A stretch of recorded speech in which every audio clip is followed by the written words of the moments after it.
first open Drawbridge, you'll be greeted by a screen that looks something like this. The first thing that you're going to want to do is click on this sidebar menu, go down to the Settings button, and open up the Settings page.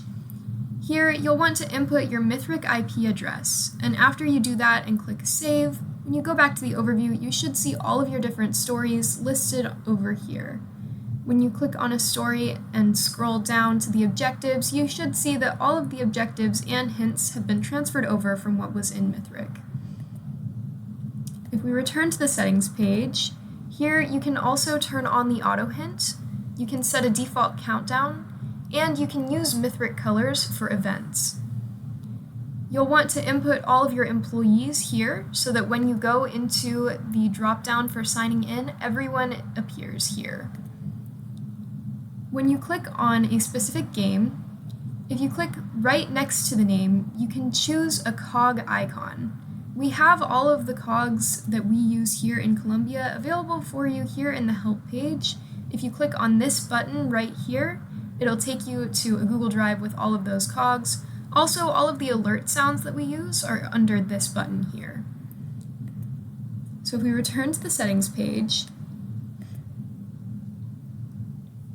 you can add an alert chime here as well and set the default volume so that if when it chimes it's a little bit loud, you can turn that down here without having to turn down the volume on your computer. Under the Objectives tab, you'll see all of the objectives for your room listed out here, and we have an option for you to choose how long you think each objective should take a group. This will make it so that your ahead-behind timer works correctly. We also have a third room alert.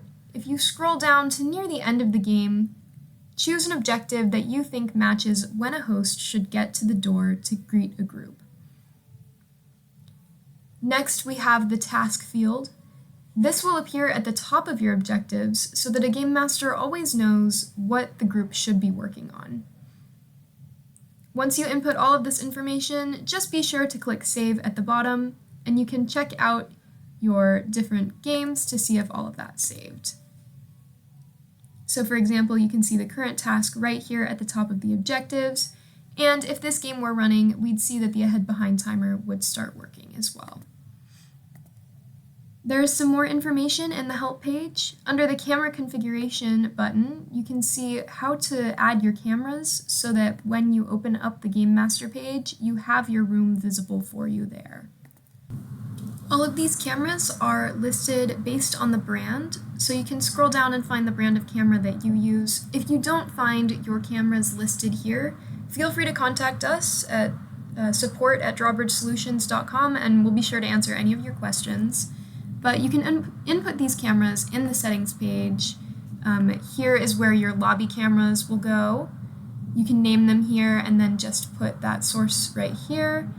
And in each game, it's the first tab. Just make sure you put in all those cameras so that they can appear at the top of your page. And it's super helpful for game masters to be able to see exactly what the group is doing and to have those cameras and your hints all in the same spot. With the addition of auto hint and the ahead behind timer, we've added the option to have global hints. You can input global hints here in the general settings, and they will appear where the custom hint button is. So you just click right here and it would send that hint. That button is right here on the Game Master screen. These hints will appear for every game, but if you have specific ones that you need for just specific games, there's a common hints option as well. So if I were to type in a common hint here, it would only appear for Mansion Murder. Drawbridge also allows you to put events right beside the objective so that they're easy to click when the group is doing what they're supposed to do. For example, if you look in Scooby-Doo, you'll see a button right here to pop the clocks open if they don't go on their own. We have it for the Sleeping Baron too if the knocking doesn't register. To add those, you'll go over to the Events tab. You'll find the objective that you want it to appear at. Click on this drop-down and select which event you want to add here. Click Add to Objective, and then Save. To remove, you just click on it again. We also have the option to add speakers into Drawbridge. Through Eavesdrop, we can listen into the rooms and speak to the guests as well. You can find information on how to add a speaker in the help page as well.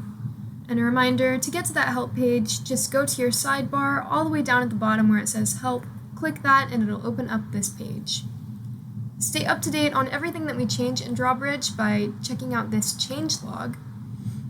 And if you have any questions, feel free to contact us at support@drawbridgesolutions.com.